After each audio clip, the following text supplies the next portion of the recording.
Bismillahirrahmanirrahim. Assalamualaikum warahmatullahi wabarakatuh. Alhamdulillahirabbil alamin. Hamdan katsiran thayyiban mubarakan fih. Asyhadu an la ilaha illallah wa asyhadu anna Muhammadan abduhu wa rasuluh.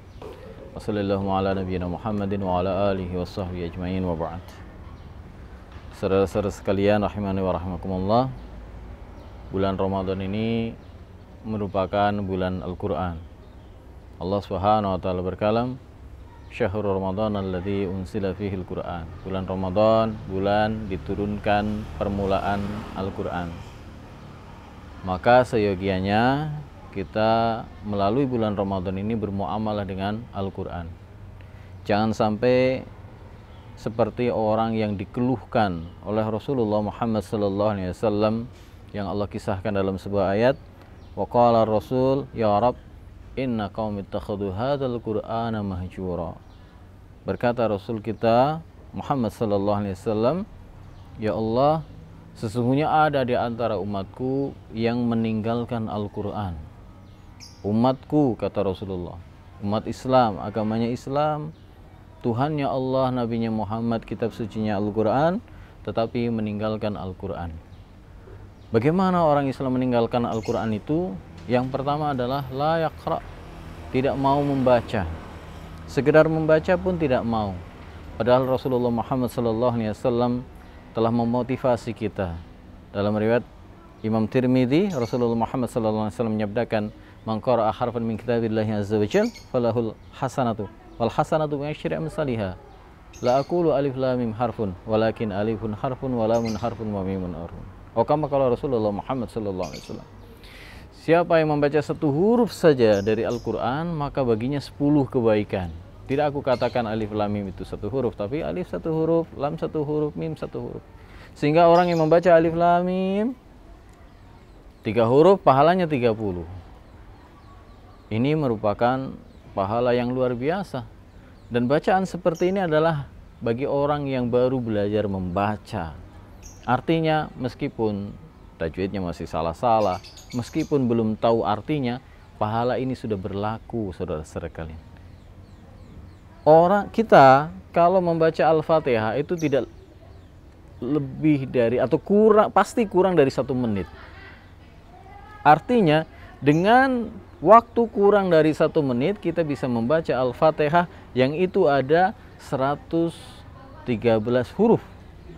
Artinya 1000 pahala 1000 kita bisa dapatkan hanya dengan waktu kurang dari 1 menit dengan membaca Al-Fatihah. Bagaimana kalau kemudian kita bisa memaksimalkan waktu, bisa setengah jam, bisa 1 jam di bulan Ramadan ini bermuamalah dengan Al-Quran, tentu pahalanya lebih banyak lagi. Dan ada target-target tertentu, saudara-saudara sekalian. Kalau kita bisa lampaui itu, maka kita akan mendapatkan pahala bonus. Misalnya, kata Rasulullah Muhammad SAW, "Man qara'a mi'ata ayah fi lailah kutiba lahu kunutu lailah." Siapa yang membaca dalam 1 malam itu 100 ayat, maka dia mendapatkan pahala seperti orang yang sholat sepanjang malam. Sholat sepanjang malam. Artinya dia mendapatkan pahala yang tadi itu, per hurufnya 10 pahala, dan dia mendapatkan pahala bonus seperti orang yang sholat sepanjang malam atau semalam suntuk. Ada target-target tertentu dan ini masih banyak lagi. Maka tidak seyogianya kita tidak membaca Al-Quran, apalagi di bulan Ramadan ini. Yang kemudian yang kedua, la yatadabbaru biha. Termasuk dikategorikan meninggalkan Al-Quran adalah tidak mau mempelajarinya. Tidak mau mempelajarinya. Artinya dari dirinya sendiri memang tidak ada keinginan untuk mempelajari Al-Quran itu. Afala yatadabbaruna Al-Quran am ala qulubin aqfaluha. Maka mengapa mereka itu tidak mau mempelajari Al-Quran? Ataukah hatinya memang sudah mati?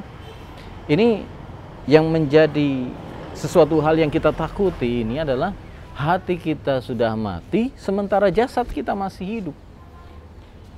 Orang yang hatinya mati, dia tidak akan tergerak untuk membaca Al-Quran. Tidak akan tergerak untuk mengkaji Al-Quran, mempelajari Al-Quran. Maka kita berlindung kepada Allah Subhanahu wa taala dari sifat ini, dari penyakit ini, dari virus ini. Kemudian yang ketiga, la ya'malu biha, tidak mau mengamalkan. Ada orang yang bisa baca Al-Quran, kemudian dia memahami artinya, memahami isi kandungannya, tetapi berbenturan dengan nafsunya, berbenturan dengan hatinya, hawa nafsunya, sehingga kemudian dia memperturutkan hawa nafsu, tetapi kemudian dia tidak mau tunduk kepada Al-Quran, tidak mau mengamalkan ajaran Al-Quran, tidak menghalalkan yang dihalalkan Al-Quran, tidak mengharamkan yang diharamkan Al-Quran. Maka dia berbenturan dengan Al-Quran, meskipun dia baca ayatnya bagus, meskipun dia hafal, meskipun dia pandai, dia dikategorikan sebagai orang yang meninggalkan Al-Quran. Karena saudara-saudaraku, membaca Al-Quran adalah tahapan-tahapan. Membaca untuk memahami, untuk kemudian mengamalkan. Sehingga orang yang paling hebat adalah orang yang mengamalkan Al-Quran. Dan yang terhebat adalah Rasulullah Muhammad SAW.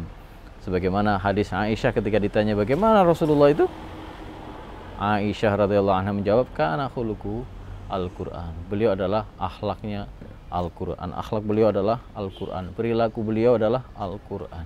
Itulah teladan kita. Maka mari momen ini, Ramadan ini, kita betul-betul meluangkan waktu membaca Al-Quran untuk kemudian memahaminya dan kemudian mengamalkannya. Semoga Allah SWT membantu kita, menolong kita, memudahkan urusan kita, sehingga kemudian kita bisa melalui proses-proses ini dengan baik. Billahi taufiq wal hidayah, walafu minkum mustabiqul khairat. Assalamualaikum warahmatullahi wabarakatuh. Assalamualaikum warahmatullahi wabarakatuh. Puasa membentuk karakter kita menjadi karakter insan yang bertakwa. Semakin baik puasa kita, semakin kualitas takwa kita.